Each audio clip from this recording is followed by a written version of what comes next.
You're listening to the Ask Drone U podcast. You ask, we answer your drone questions. Whether you're here to turn your passion into profit or you simply fly for fun, we're a community of learners and teachers who aspire to achieve greatness. We are Drone U. Hey everyone, and welcome to a very interesting episode of Ask Drone U. If you're here, you're not going to want to miss this one through and through because it's a very good question. Very good question, too, that alludes to the future of the drone industry and even services that many DSPs probably haven't thought of offering to other people. But as always, my name is Paul. My name is Rob, and yeah, I'm excited to get into this question for sure. We're going to start out with Paul maybe giving us a little background on what is even being asked in this question because it's that good of a question. But looking forward to it. Thank you for being with us today. Yeah, thank you for being with us. As always, before we get to that question and then the explanation of the question, I just want to say shout out to the Drone U Experience training happening June 1st through June 9th. It's 5 days of training followed by 2 days of competition for producing marketing videos, 2D deliverables for drone mapping, and really understanding how to capture and solve problems from the sky, but tell the story of doing it at the same time. Focused around the deliverables of construction, this is a training you will not want to miss. The beauty is this entire training takes place in colorful Colorado, and we take care of your room and board, so that way you're distraction free and you're able to retain the most information possible. This way you lower your learning curve at an exponential rate, and you do so having fun. So when you have fun doing these things, well, chances are that you're going to walk away after this competition with data that you can actually market yourself. We've had students literally walk away with $100,000 jobs just from this training. And while that doesn't happen to everyone, it absolutely has happened at the Drone U Experience training. So if you're looking for an adventure you'll never forget, but you want to elevate your intelligence when it comes to your drone skills, then you got to check out experience.thedroneu.com. Hi, my name is Jim.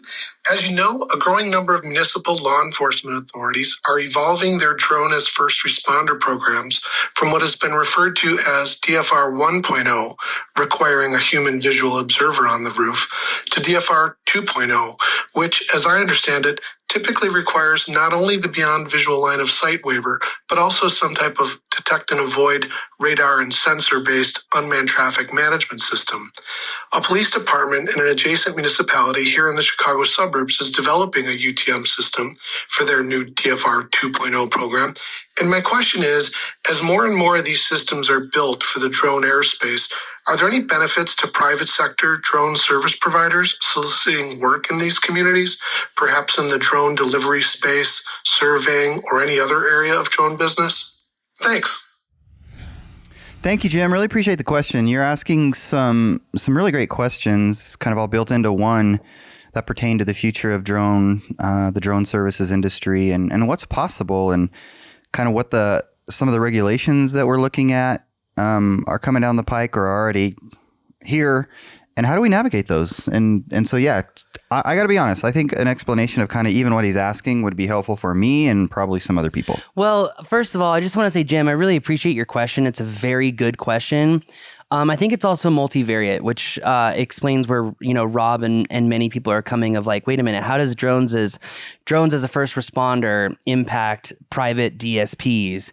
But I see him connecting the dots and I see where he's going with this.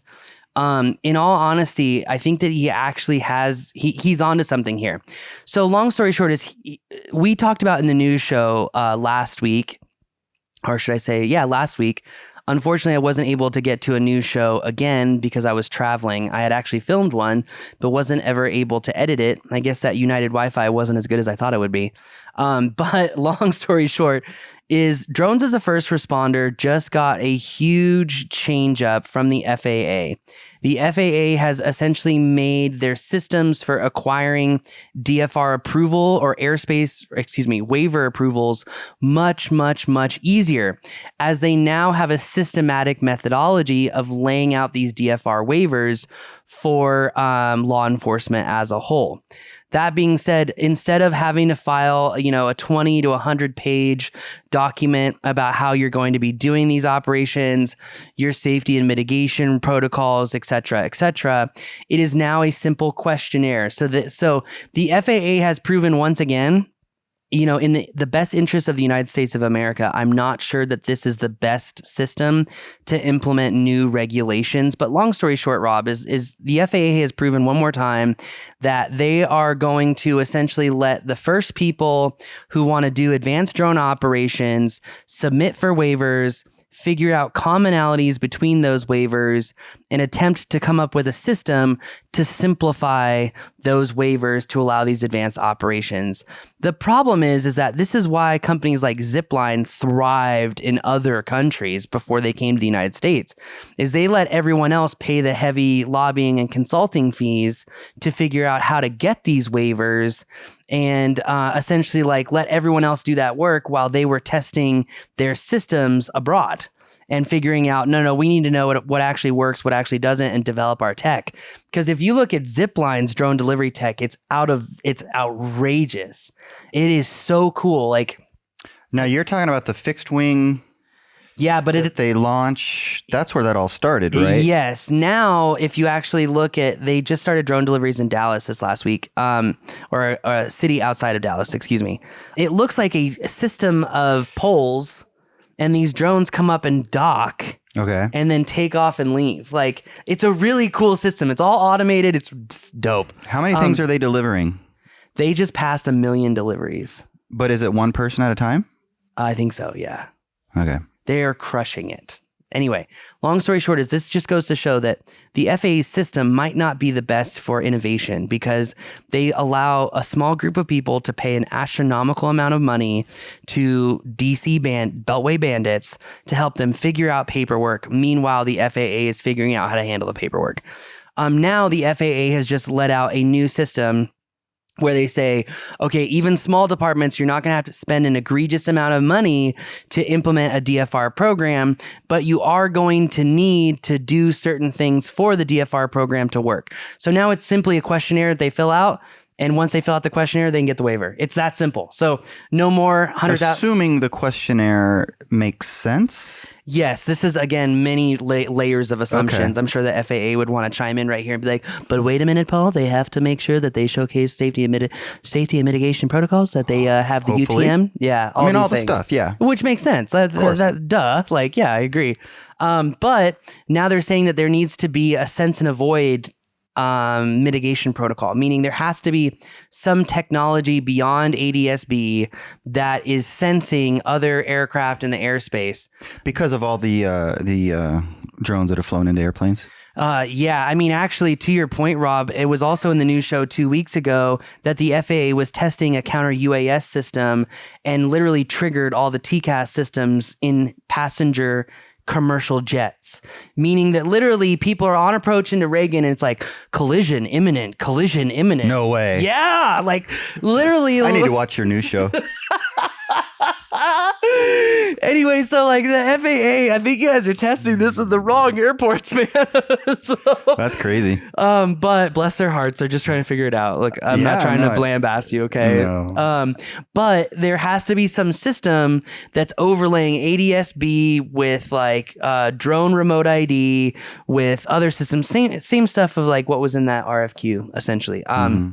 Well, there are companies like Airspace Link, and Airspace Link has like a management portal for drone programs for DFR, but they also have these programs that can showcase ADS-B traffic, meaning helicopters, airliners, etc., remote ID traffic, and also can pull up other drones that are flying that are not broadcasting remote ID.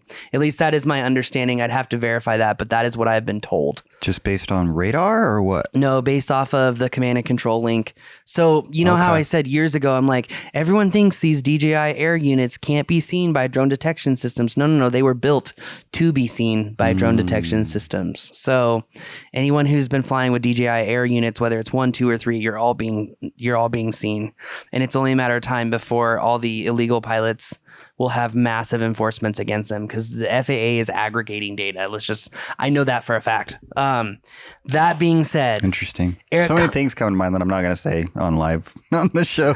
I'm curious. I'm very curious now. It's not. Yeah. But Airspace Link also takes it further and they do data analytics on particular areas. So with their software-based system, they can tell you the best routes for drone delivery, the best routes for DFR. Like they have really taken the data multiple levels further by learning from the data and then implementing that into like DFR systems. So long story short is that the macro, Jim's point is, yes, the FAA did just update the DFR system and how most local municipalities can get DFR drones and drone systems fairly easily.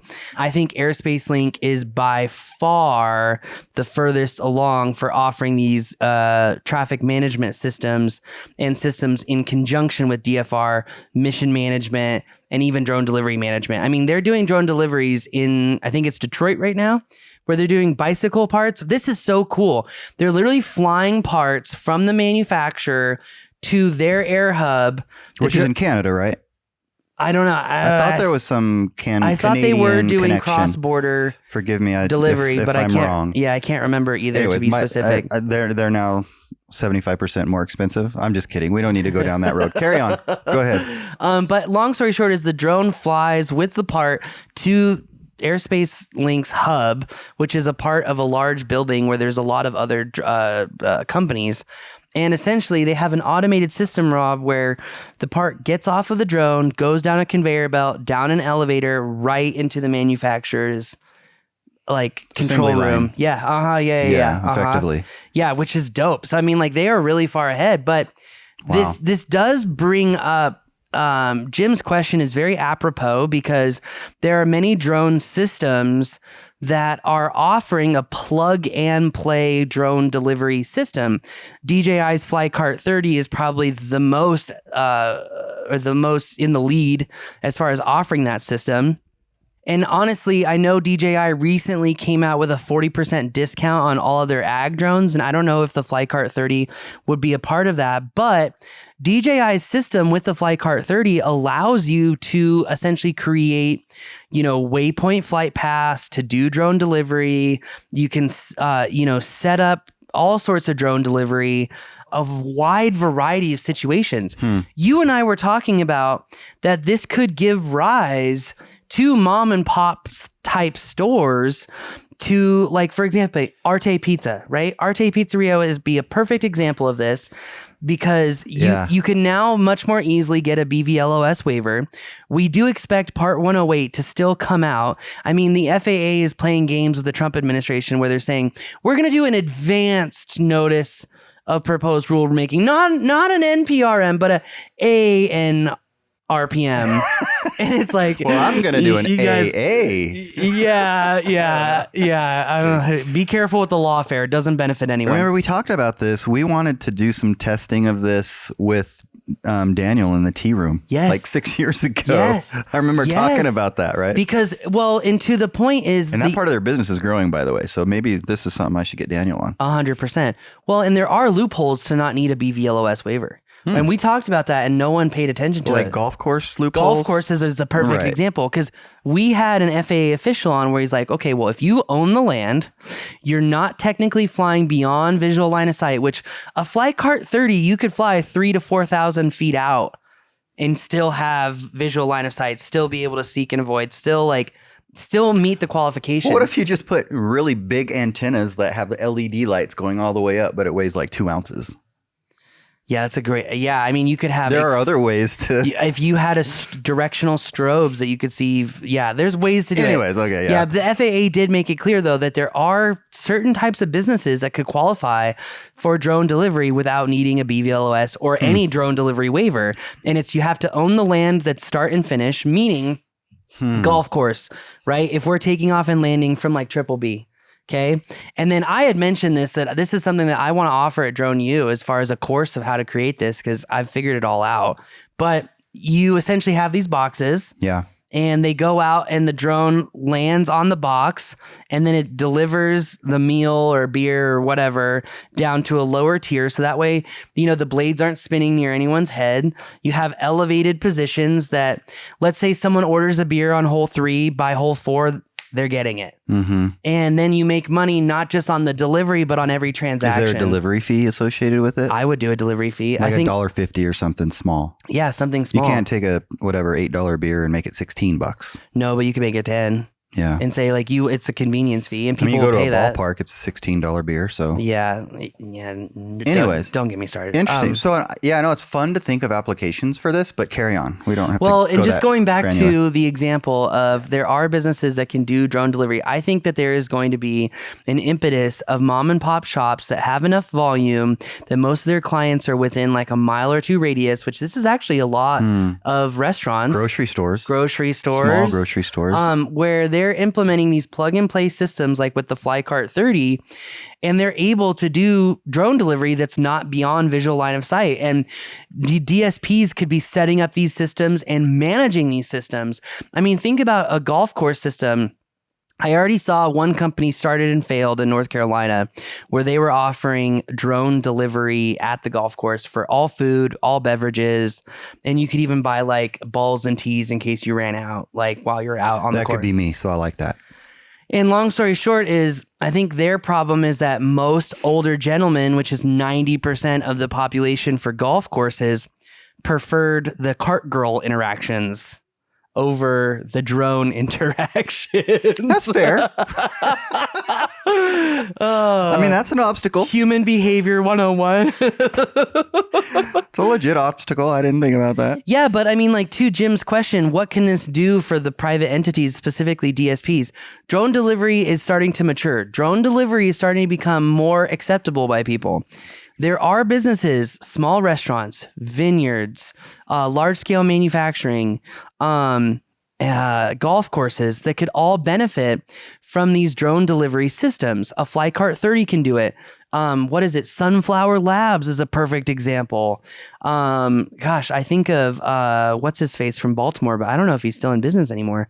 Watts Innovations. They had the Prism drone. What happened to them? Man, I don't know. There was so much promise there. I want to have him on the show because he is one of the smartest, most capable drone leaders I've ever seen. Yeah. Like very, very good guy. Anyway, I know Rob has the key considerations pulled up for DFR 2.0 so that we can get more into the weeds on this. But long story short is I've already seen drone service providers going beyond what they're offering and setting up drone delivery systems for, I've seen it specifically for manufacturers, I've seen it specifically for vineyards, and I've seen it specifically for golf courses. I think golf courses that are not, I think larger scale golf courses would go for this.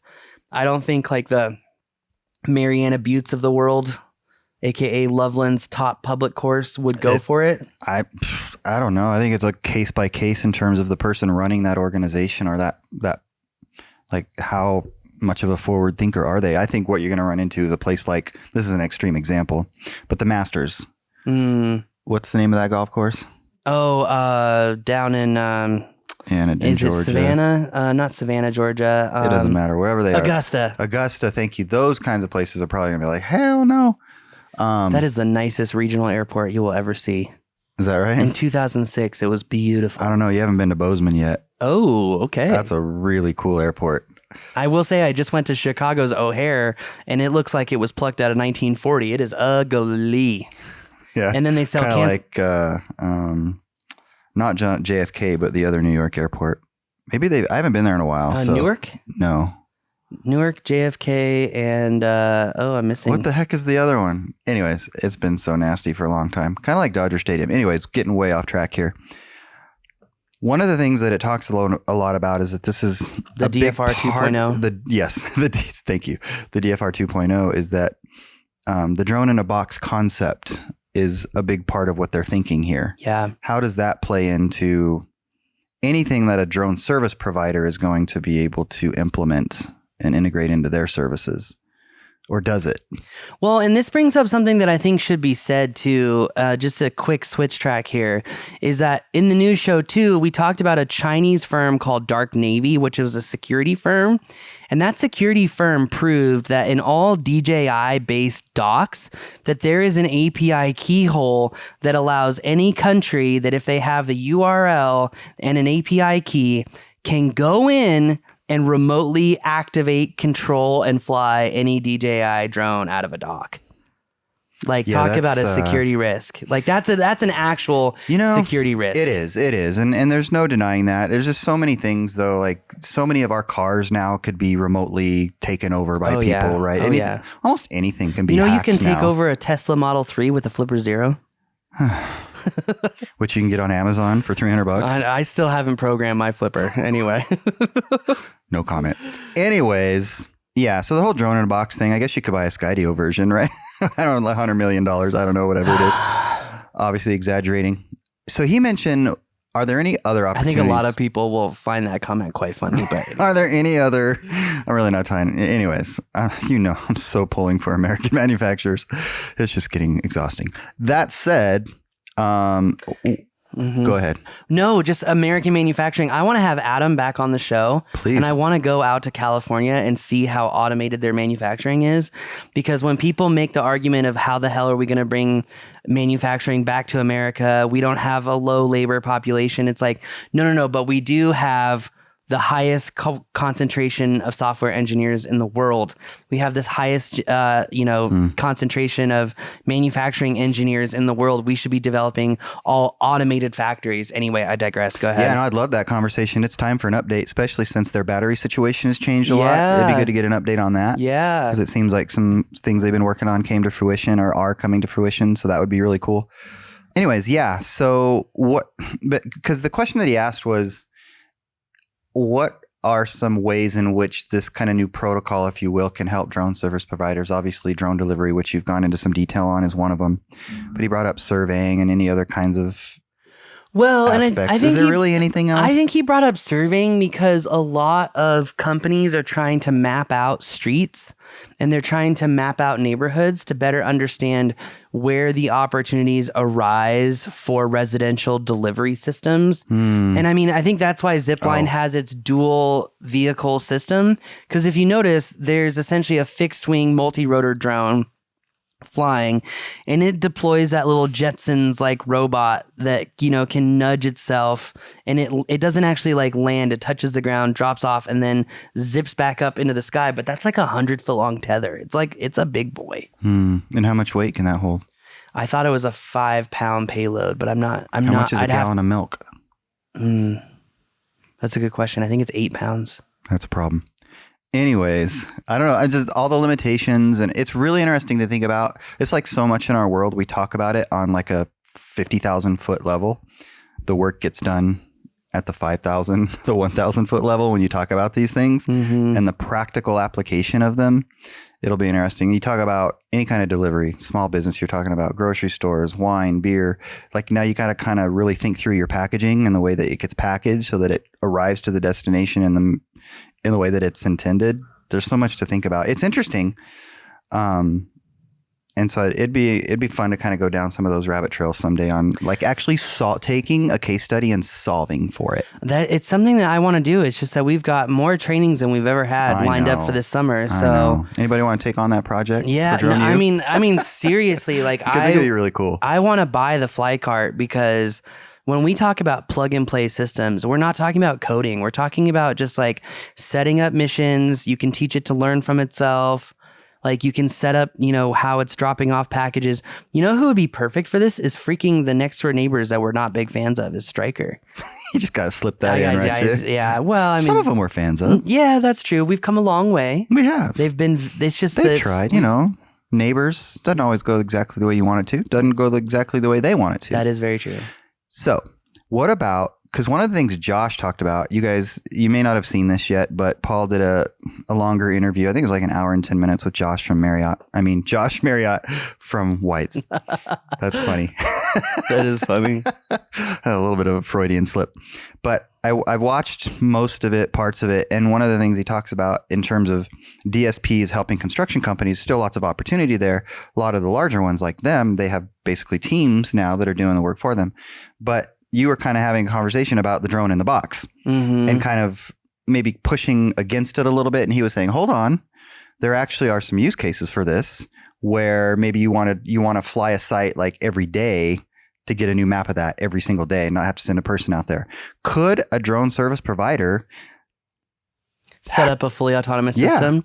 I believe that could be an opportunity. It's my understanding that is a very real opportunity. Right. I don't think Skydio's system would do it because their drones are too small, and I don't think they have a payload capacity or a payload dropping mechanism. No. I'm talking about to actually do the map. Yeah. That's what Josh was talking about. Yeah, no, that's a very real. I mean, that's something that you could set up. Maybe I don't know how much expensive they are. I'm sure they're not cheap, but it might not be. The numbers may not work for a DSP. But I don't know.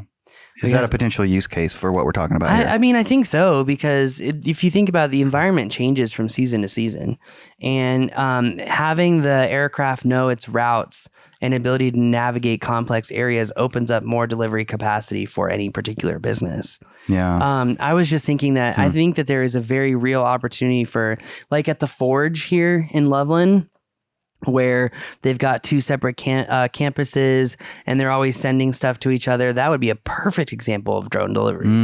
Yeah, you keep wanting to go back to drone delivery, which is fine. No, but I know, but you're saying mapping, specifically serving, other verticals, I don't, other deliverables. I hear you. I think when it comes to mapping and serving, I struggle to honestly see that being a viable service for DSPs to service some of these larger institutions, people who are using these other systems like DFR. No, I don't see it. I could be because it's not economically viable, like the equipment costs too much, or I mean, maybe they map a particular neighborhood once to provide a base layer map for some of these drone delivery systems, DFR systems, UTM systems. But when you've got things like Teslas driving all over the roads all the time, if there's a methodology, let me say it this way. Number one is you could get better data from vehicle-driven LiDAR. Well, okay. No, seriously. I think you're talking about something different than what I'm talking about. Okay, maybe. Okay, then I'll stop. No, I'm just referring to what, and I totally see what you're saying. I'm referring to specifically to what Josh was talking about, like where he said this particular application for drone in a box could be useful and that you could see it. Are you saying that your DSPs could essentially be the group that sets up the drone in the box? So the what is it? What was that company, Light something, that came to us wanting us to create a training system for drone delivery? I know what you're talking about. Something AI, Light something AI. Yeah, anyway. they were kind of they're more of an aggregator of technologies. Yeah. But I mean, like, so there are companies that are already doing this, is my point. That's all I wanted to say. Gotcha. Could a DSP master a drone delivery system, help implement it for other companies? Absolutely. That's consulting. It makes me think of Bobby Sakaki. Literally. Yeah. UAS Nexus, all that. So. Gotcha. What I would recommend you guys do is watch the interview between Paul and Josh explains what I'm trying to explain, apparently not very well. And then you decide if it's something that you as a drone service provider could act on. Because what I'm trying to piece together here is there's this, for lack of a better word, fear of automation and technology taking over for the work that an actual drone service provider, drone pilot could do. And so what do you do about that? Well, it's like any technology. You can either learn to adopt it and be adaptable and still benefit from that technology and that mechanism for servicing this particular client, or you can cry about it and go find something else to do, or not cry about it and go find something else to do. This seems like an opportunity where you could learn the technology, figure out if the numbers work, and then do what Josh talks about in that interview.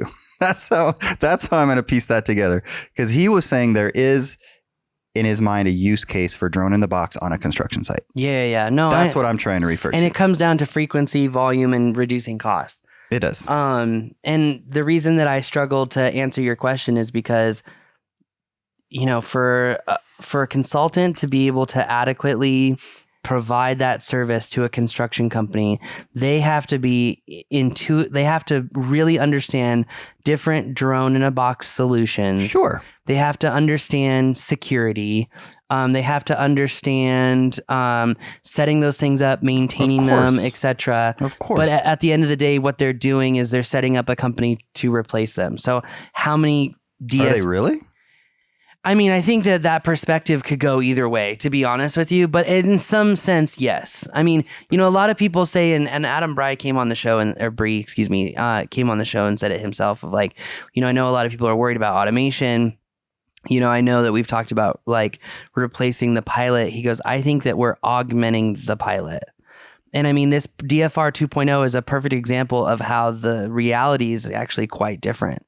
Where you used to have someone on the roof acting as eyes and ears to the drone to now taking technology and acting as eyes and ears to the drone. Mm-hmm. So how much of that is just, trying to make people feel good versus the reality of the situation?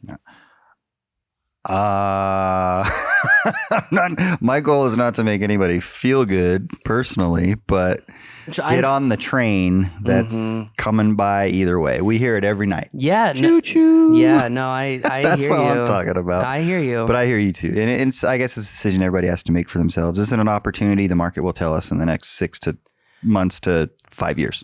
I mean, could you be someone that construction companies call up to say, hey, set up my drone in a box on this construction site and manage it and give me all the data and all that? I think I could definitely see that as a service. I think though, I do think what I'm trying to say is that in order to be good at that service, you're dropping $500,000 to understand all the different drone in a box systems, figuring out which one is good. There are certain construction sites that could never have a DJI dock on them. Of course. And I also, I don't know how realistic it is. I could see like a key. What's the guy? Kent Moyer from LA. I could see him getting into it because he's got a security guy. That's where. Sure. That's where there's a massive opportunity. Absolutely. Is you're setting up drone in a box probably a better as security solutions vertical for people. Yeah. Because you don't need a BVLOS waiver to fly someone's property. Yeah. And it's, I mean, obviously in that particular case, you are sort of supplanting an existing paradigm of security with something better, probably, right? Do you remember when we used to talk to Dave Moyer and he'd be like, yeah, all we need is an API so that when an infrared beam is popped on a fence, you pop up the drone and you're good to go. And here we are, those systems exist now. Yeah. I mean, like, but as a DSP, you think you could create a security service somehow? Kent already is. Right. But he didn't come as a drone pilot. He supplemented his security company. Yes, but that's actually a very interesting point, though, is that he had a security company. Yeah. He supplemented the security company with drone stuff, and now it's an integral implementation of drones as security. So it's almost like he initially went away and then back in. So maybe it's about JVs and trying joint ventures, and if you're a drone pilot, talking to security companies, because I think it might be a bit of a hard sell to go to any organization that needs security, whatever it might be, a lumber yard, for example. I don't know. And to go there as Mr. Drone Pilot and say, I want to handle your security. They might say, what the hell do you know about security? Yeah. I don't know. Versus working with a security company and then saying, hey, let me go. I don't know. I'm just kind of thinking out loud here. I think that there's a massive intrinsic value over existing security solutions to have a drone in the box security solution. Yeah, I think everybody would agree with that at this point for the most part. The reason is that a lot, like even Walmart over here, they now have those little camera towers, right? Mm-hmm. But they're a fixed position. Can you see an assailant or anyone committing a crime? Can you see what car they pulled up with? Can you get their license plate information? Drones can follow, drones can move. They're a platform in the sky. There is inherent benefits so much, that offers much, much, much better enforcement capability than a camera tower, you know? True. And now, boy, just hearing camera tower makes me think of like a Chinese society. And now we're going to get pushback from this conversation from people who are like, none of that crap in the air. I don't want anybody watching me. Sure. But you have no intrinsic privacy once you leave your house anyway. Touche. I mean, that's just the legal standing in the United States. Like, Doesn't mean it's good. I'm not arguing whether it's good or bad, Rob. That's a whole show in itself. I think you know which way I would lean on that one anyway. Maybe we beat this to death. No, I think it's good. The thing is that the drone industry is evolving. Yeah. Drone delivery is maturing. There are a lot of opportunities that are arising that people who are networking, people who are thinking ahead, these are the people that are going to survive in what I'll call the great transition. I didn't get to publish my new show last week because of a series of unfortunate events. I was just traveling for work. But I now have 3 people who I know very, very, very well who have been to the White House in the last 2 weeks, and there is a DJI drone ban executive order that was on his desk, that was on Trump's desk, meaning that this could be imminent. I hope it is not imminent, but it could be imminent. For you to survive and continue to do the things that you love, you've got to be thinking outside of the box. Is it going to be hard? Yeah, but is it going to be hard to transition to American drones, or is it going to be hard to transition your entire business into something else? Choose your heart, as David Goggins would say. Choose your heart. Yeah. So anyway, It's true. Anyways, I'm sorry that I missed Joshua Marriott's point with conversation that I had with him, but viability is a hard question to answer on macros. It is, yeah. But anyways, love to hear y'all's thoughts. Let us know in the comments. I'm really curious what people think about this conversation and some of the things that are talked about. And I know a lot of people, even if they're working on this stuff, a lot of people have sort of a, what is the word? Gosh, my mind is totally gone blank. But instead of a mentality of plenty, ideology, a mentality of like abundance. Right. So what's the opposite of abundance? Scarcity. Scarcity. Thank you. I could not think of scarcity. And so they're less likely to want to share information. But if you're willing to share, I'd be curious to know what like people are up to and if anybody's been kind of thinking along these lines and doing anything. Even a follow-up question from Jim, because this was a very good question. I can see where his train of thought was going, and it's a very good train of thought. Like keep that train of thought going. But if you have additional questions or points or follow-ups, please bring them up. AskDroneU.com. We want to hear them. Yeah. I can't say this enough. We've had this entire conversation about DFR and how it's expanding aerial operations as a whole. And it's opening up new venues for revenue generation for companies and for DSPs. But this whole time, we haven't talked about whether DFR is a good thing or not for the drone industry. And I think it's important to bring this point up, not to discuss whether DFR is good or not, but it's important to discuss that it's important to be objective about how some one thing that you may not like could open up doors for something that you do like. And I think it's that abundance mentality that's really important for a lot of drone pilots who get sucked into the tariff wars, which Rob and I are going to do a whole show on the tariff stuff, who get sucked into the DJI ban of like, how could you, it's like cutting off me not being able to buy an F-150. Well, it's not because Ford's American, but a lot of people are emotionally invested in being able to fly a DJI, and I totally understand it and I totally get it. The people that will succeed, though, are the people that can think about it objectively and say, if I'm being forced to do this, the sooner that I pivot and the sooner that I learn these other systems, the better off that I will be in transitioning. And I bring this up because according to that book, Mind Hacking Happiness, which I'm still grateful that PJ brought to my attention, it showcases that political ideologies, affiliations with products can drive your identity, meaning that like someone saying, oh, DJI sucks and I'd way rather fly American or way rather support American, they're personally offended because that statement goes against their ideological beliefs, which have become their identity. And I think it's so important to try to stay neutral because your success depends on it. That's what I'm trying to say. That was a diatribe, but anyway, I'm trying to make a point.